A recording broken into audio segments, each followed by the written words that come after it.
I hope that you can see the slide. Yes? Can you see the slide? Yes, we can, sir. Go ahead. I have, as I said earlier, I have only 7 points to share my thought on this topic, that is hate speech and terrorism. First point is that hate speech and terrorism is not a new thing. I mean, it's not a new phenomenon. If we go to history and we can see this thing happen in the past, during Middle Ages, for example, and a lot of historical evidence indicated the linkages between the two. Uh, Jasmine has mentioned a lot about, give a lot of examples just now on what happened in the past, the linkages between violent extremism with hate speech. And we also have seen some historical document and literatures, for example, of the Mein Kampf, Hitler. If you read Mein Kampf book written by Hitler, you can see that how the personal grudges or personal grievances that he has experienced turn into a kind of doctrine that he has written in the book and later become a national program for Germany. We also can see the same thing happen in Communist Manifesto by Karl Marx, from narrative to doctrine to ideology and organized program. And Tamil Liberation Movement also, we can see the discourse that they have as a reaction to discrimination policy, injustices to Tamil people, to become a well-organized political struggle. And Jasmine has mentioned as well about this. And if you also follow the discourse of Osama bin Laden, I follow this, his sermon, his writings, and I have a lot of his writing available in the internet. We can see how he justifies hatred on the basis of religion and politics. And same goes to Daesh, especially the book on management of the savagery by Abu Bakr Naji is an Arabic book, actually translated by Harvard University. You also can see the same thing. And in Europe, for example, we can see person like Brenton Tarrant Great Replacement. This happened in New Zealand shooting on March 15, 2019, and Anders Behring Breivik to, publication 2083, a European Declaration of Independence. So these are some of the document and literature that we can see the link between hate speech, the discourse of hatred to the act of terror. It's meaning that it is not just only an idea, okay, but it is also an action. So that is the first point. Second point, we have to remember this, even though we don't like hate, but hatred, the sense of hatred is a part of human nature. We do have sense of hatred or aversion towards something or person or certain event or idea and etc. So it's a part of human nature basically. So as a human being, we do have this sense of hatred toward others. We cannot deny this fact.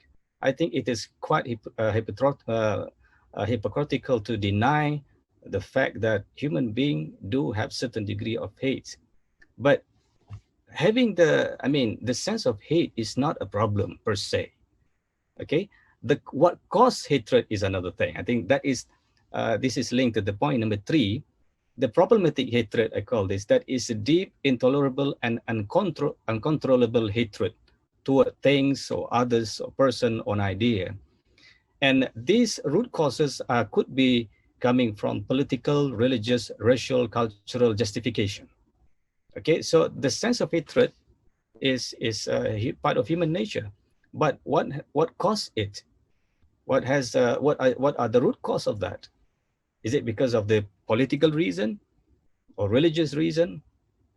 And it is still acceptable or okay in the sense that if you have this kind of sense of hatred and you keep it for yourself, that is still not dangerous, unless you translate it into a kind of well-organized movement, or you turn into a movement, for example, religious movement or political movement. That is getting more dangerous.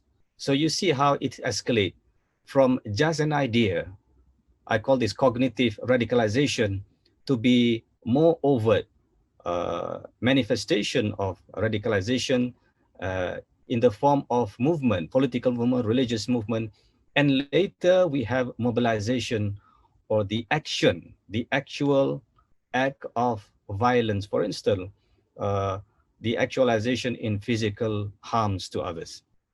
So that's why hate speech is actually defined as the expresses hate or encourage violence toward a person or group. Okay, so it must have the elements of physical harm to others. That is number three. Number four, hatred and radicalization is closely connected with the discourse of hate. That is conversation back and forth within a community, between individual, with hatred-laden content. I have seen this, for example, conversation of Black Crow group, Gagak Kumpulan Gagak Hitam. The conversation among themselves, it actually contain the hatred-laden content conversation that later translated in the form of terrorism. And we also we have seen, or we discussed this in the first point just now, that is the existence of some document, historical document and literature about that relationship. The question here is how hatred drive people to radicalization and then terrorism. So there are three stages here. It starts with the discourse of hate, the conversation, just like they are having like a posting in the social media, they're having a private discussion uh, in the low profile manner, and then it become an organized uh, movement, or it become an ideology. So when you talk about ideology, then you can see that it is no longer an individual opinion, but now transformed into a larger group, and it is subscribed by a certain community. And it doesn't stop there. It moved to the stage three, that is actualization or mobilization. This is where you can see happen in the case of Nazism in Germany. You can see this thing happen in Sri Lanka, even in Middle East in the case of Daesh, or in the case of Al-Qaeda. It starts with the discourse of hate, it become ideology, and later mobilization or actualization. And this is also connected with the root causes, as I said earlier, that is could be political, or religion, or the race, culture, economy, or sexual orientation. Number five, radicalized politician and social media influencers. This is a new phenomenon, in my opinion. In my view, the discussion on radicalization and hatred is one-sided because we often focus on public in general, or the youth, the student, and so on and so forth. Today, we are observing the emergence of a global rise of radicalized politicians. So I think that this is a new trend. A politician who promote the discourse of hate, practicing the discourse of hate, or supportive or sympathetic to radical movement, or foreign or domestic, and they have a strong followers too. So we don't talk about this. I think we should highlight also there are certain politicians, whether it is a domestic or national politician, or the world leaders, who are radicalized. But we don't really talk about this, or maybe it is not a popular discussion now. But I think that if we start having a discussion about the threat of radicalized politicians to the world stability, or to social harmony, to political stability, then I think that we can gain more traction on this. This has happened recently, I think this week. There is a Singaporean influencer, Zia Zui. She was under fire because of the, I mean, social media influencer also could be one of the person who caused radicalization, or who actually promote hate speech. Number six, hatred and political radicalization. I think this is another phenomenon, that is political radicalization. Is getting more serious these days, and it is more dangerous than religious radicalization. This is not what I said, actually. This is, if you know Yazid Sufa'at, I met him a few months ago when he was released, and I asked him, what do you think about radicalization in our country today? And he said, Doc, you don't worry about religious radicalization. Now, what is more dangerous today is not religious radicalization, it's political radicalization. And he said that actually I joined radicalization, or I joined Jamaah Islamiyah, is because I was politically radicalized first. And later on, I advocate religious radicalization. So he observed the same thing. I mean, I spoke about this so many times before about the rise of political radicalization among the public and also among the politician, that we can see this in the social media posting, public talk, or private conversation. And I think another point is in the post-COVID-19, the rising anti-Asian sentiment or the anti-China sentiment. uh, we can see this thing happen, especially in European countries and also in the Northern America and Latin America, the anti-Asian sentiment. I joined this one group, they call it Asian Hustlers. It's a group of businessmen who are doing business in the North America. They were complaining about the business, I mean, their business has been badly affected because of the COVID-19, and the raising sentiment of anti-Asian in the Northern America and also in Europe. So business has been badly affected because of the COVID-19.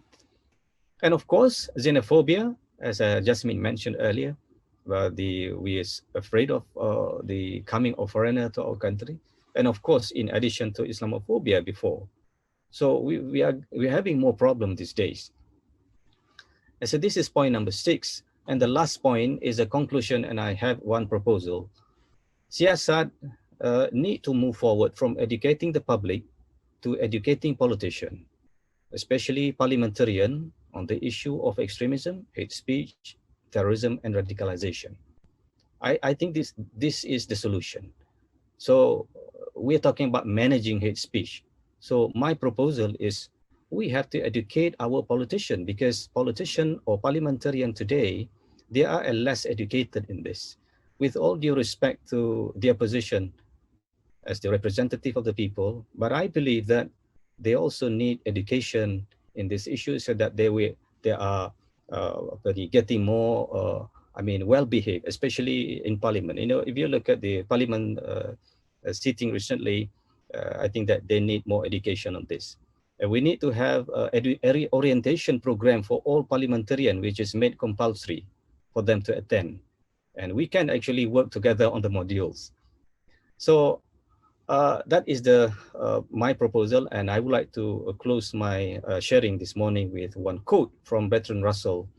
The hatred is foolish, love is wise. That is, I take this from Bertrand Russell, British philosopher. Thank you very much.